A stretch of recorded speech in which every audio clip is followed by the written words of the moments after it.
All right, guys, I'm a big fan of Mo. Hold on a second.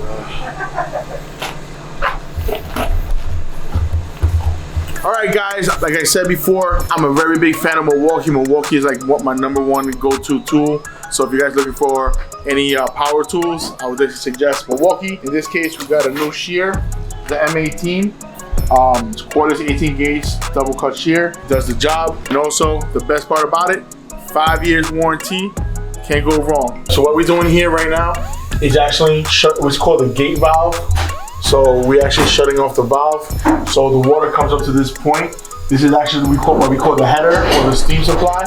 This is when it starts generating steam, it goes to the header, and this is the supply that's going to the building. So what we're doing is hydrostating the actual boiler. What that means is, like we said before, if you're putting water to the boiler, into the pressure vessel, and we're just bringing water up to this point. Once the water gets to this point, and we keep feeding water, the pressure is going to increase. So wherever the leak is at, it's gonna show. I don't know if you guys can hear, it's like a little hissing noise. So I just want to make sure it's completely closed.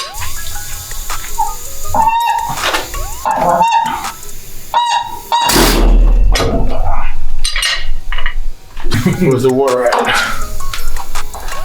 So building pressure is coming up. It shouldn't be building that much. All right, let's give it a minute. Is this safe? So I gotta laugh because I guess I should have mentioned that before. So sometimes when this thing makes pressure, well, it's making pressure, you have something called a relief valve, and that's exactly what the job of a relief valve is supposed to do. So it's relieving pressure.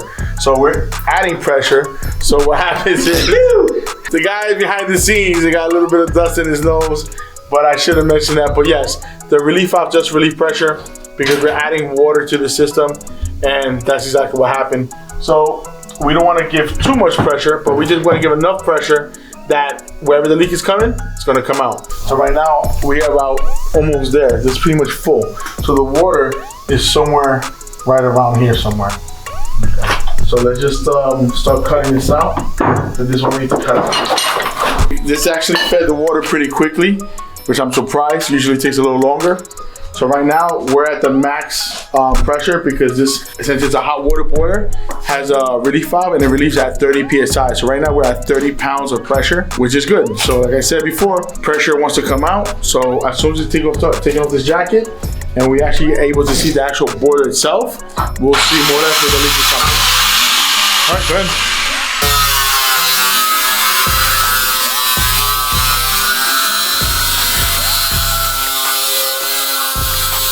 So this right here, you guys can see, this is actually, like we say, the boiler jacket, the boiler cover. You guys see it has insulation to protect it. It has 2-inch insulation. So once you remove this insulation, then you actually get to the actual boiler. This is the actual boiler. This is actually what we call the pressure vessel, the boiler, or in this case, we're calling it a Scotch Marine boiler. So this is what we want to get to. Right here, as you can see, it's fine, but we're taking off the whole jacket. So once we take off all the jacket, we can actually physically see where exactly it's leaking from, where it needs to be corrected. In this case, since it's steel, more than likely we're going to have to weld a steel plate. But once we take this off, we have a better view of what's going on with the boiler itself. So stay tuned to the next clip.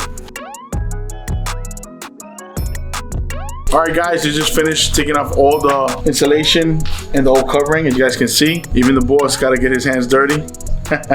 So we just removed the covers. Right now, we're just cleaning up, letting the dust settle. Once the dust settles, we'll go back in there, and we'll actually do a visual inspection and see exactly where it's leaking. We'll pump some more pressure into the boiler. So where the leak is at, voila, we'll find it. All right, stay tuned. All right, guys, so right now we found the leak. They did some sort of a patchwork at one time, and I guess the patchwork they did is failing, which is right around this area. It's concentrated in this area. But basically, this is called the bead, and right now it's leaking like from here to here. So maybe about, I would say, 8 to 12 inches. So this is corrosion, and this is where it's leaking from. And it's been leaking for a while. This was actually a patch job they did at some point, and they did a pretty poor patch job. And you can see it's leaking from here. It's pretty bad. So now, of course, because the water is eating through the steel, which is the corrosion, so it's just getting worse and worse. But it's basically concentrated in the rear of the boiler somewhere in this area. Look at this, and that's steel. This is from years of corrosion, but now it's got to the point that it's bad. It just, took a long time for it to get to this point, but now it's ready for another repair. There was a repair done at some point. We just don't know when, but you can actually obviously tell. And this is where it's leaking from right here. This got to be taken care of. We found another leak. So the other leak where it's coming from is coming from the return side, which in this case we call it a Hartford loop. This is where the inlet water or the feed water, the condensate water goes into the boiler, so the return water. So basically it's called the nipple. The nipple's corroded. So now it's not actually on the boiler, it's kind of like a coupling. And the coupling is when you grab the actual threading of the nipple or the pipe. So that's what's corroded, that's also leaking as well, so that needs to be addressed. Leak number 1 is in the rear of the boiler. There's one on the Hartford loop, which is on the return side. That's where the condensate water comes back into the boiler. That's where it's leaking as well. We call this a control tree. They did some work on the control tree, meaning on the left side, a couple of them, but the integrity of the pipe is not there, it should be replaced. So I would recommend changing the whole control tree piping as well. We have a leak here coming from the coil. There's a cold water feed going into the coil. But you guys can see the coil place, the nuts and bolts is just corroded. The gasket is shot, and it's been leaking for quite a while. So this boiler needs some service, especially now. We're in September. We're about to get into the heating season about a month and a half from now. So it's definitely a good idea to get this done now, sooner than later. But I'm gonna let that, let the big boys make that decision. But if they decide they want to move forward, that's what they got to leave the boiler man for. So we'll take care of it as soon as possible. But there you have it, guys. So we actually found the leaks. We found the problem. Now we just need to give them an estimate and let's get hopefully get an approval. If they give us an approval, then we'll show you on the next video how it gets done. Bye-bye.